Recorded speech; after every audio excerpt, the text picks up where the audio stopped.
prostat. Seseorang yang kebiasaan dari kecil kencing berdiri tentunya akan berpotensi sisa urin itu tidak terbuang. Jadi urin yang ada dalam kandung kemih itu berpotensi akan mengendap di dalam urin, menjadi infeksi. Tetapi kalau kita kencingnya jongkok, kandung kemih akan dibantu tekanan dari perut dan otot-otot pinggul, sehingga semua urin yang ada di dalam kandung kemih ini akan keluar.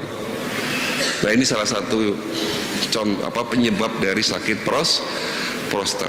Tambahan ilmu buat Bapak Ibu sekalian, Bapak Ibu tahu sakit prostat? Siapa di sini yang sakit prostat? Biasanya prostat kena pada laki-laki usia di atas 60 tahun. Dan ternyata hasil penelitian, sakitnya prostat ini ada hubungannya dengan gaya hidup yang keliru. Apa gaya hidup yang salah? Kencing berdiri.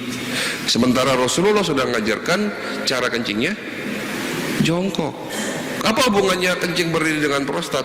Seseorang yang kebiasaan dari kecil kencing berdiri tentunya akan berpotensi sisa urin itu tidak terbuang. Jadi urin yang ada dalam kandung kemih itu berpotensi akan mengendap di dalam urin, menjadi infeksi.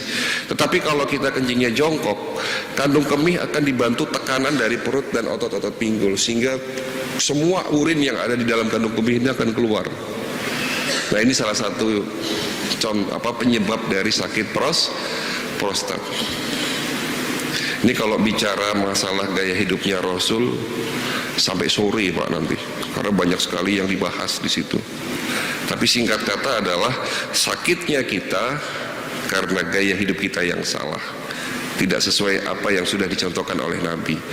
Ya, kita hari ini ada istilah namanya standing party, makan dengan cara berdiri. Itu caranya orang boleh, sementara Rasulullah sudah ngajarin makannya duduk atau bersila seperti ini dengan tangan kanan pakai jari-jari 5 jari itu kan. Nah, itu udah diajarkan sebelum makan. Itu ndulit kalau bahasa Jawa tuh ndulit ya Pak, ndulit garam meja gitu kan. Jadi garamnya itu nggak pernah dicampur di makanan. Kalau beliau masak itu nggak pernah garam itu masak dicampur di makanan, ya. Karena kalau garam sudah dipanasin di dalam makanan itu akan berubah sifat, garamnya menjadi jahat. Jadi kalau misalnya ingin sedikit asin ya ndulit garam, tidak ada garam di dalam makanannya itu.